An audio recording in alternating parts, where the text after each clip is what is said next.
Okay everybody, real quick I'm going to just show you a real simple dish. It's the shredded chicken tacos from our meal plan for day 1 of the Whole30. So what I have here is 3 pounds, approximately give or take, of boneless, skinless chicken thighs. Feel free to use whatever kind of chicken you want. If you prefer breast, that's fine. I just think thighs go great in a dish like this because they stay really moist and I think it makes good taco meat. So I've got the 3 pounds here. All I'm going to do is stick it in the bottom of my crock pot.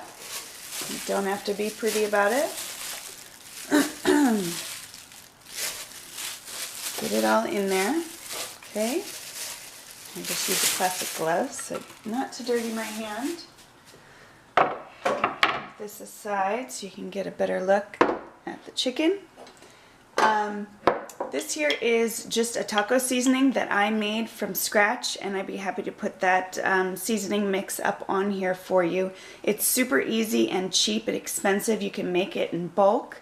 And this is actually a really easy way for them to hide sugar. So if you are buying a pre-taco seasoning at the store, be sure to look at the label. Chances are there is going to be sugar in it. So like I said, I think it's easy and cheaper just to make it at home. That way you know exactly what's in your seasoning. So that being said, I will take about 2 tablespoons of my taco seasoning, my homemade taco seasoning, and just put it all over my chicken.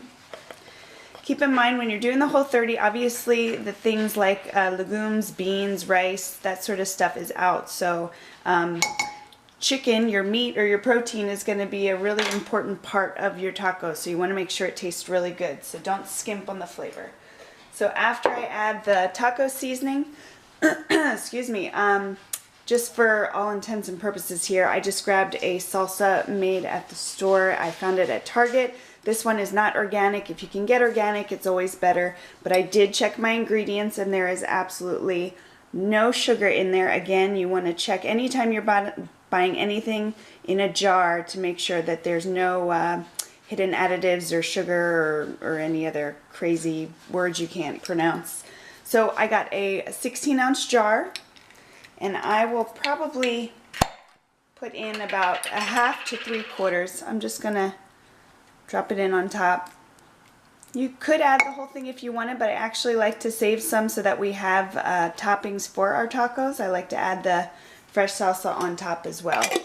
Again, this is another simple thing you can make at home, but if you're in a hurry and you're just looking for simplicity, a good jar of salsa is the way to go. I'm going to add just a few more cranks of salt, probably equivalent to about 1/4 to 1/2 teaspoon.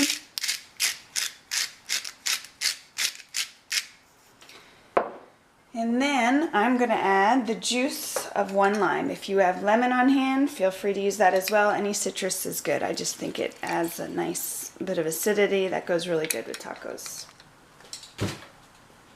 And 1 more.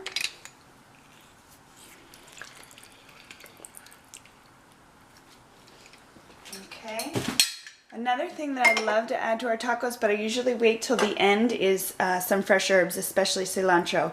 If you like it a little spicy, go ahead and cut up a jalapeno, whether you want the seeds or not, and put it in there.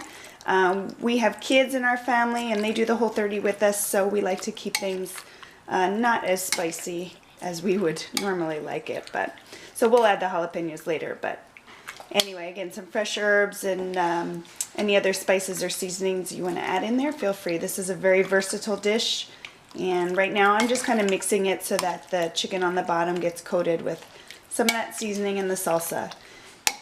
And then it is just as easy as popping it in the crock pot. I like to do it on low because I feel like it allows the meat to cook slowly and it doesn't dry it out. But again, if you're pressed for time, on high for about probably 3-4 hours tops. On low, anywhere from... Okay guys, here's a picture of our finished product. As you can see, when you go to stir the meat, it literally just falls apart, and that's when you know it's ready. Give it a taste. If you want more salt, more spice, whatever it is, go ahead and add it now. I just cut up some fresh cilantro, so I'm just going to go ahead and add that right in.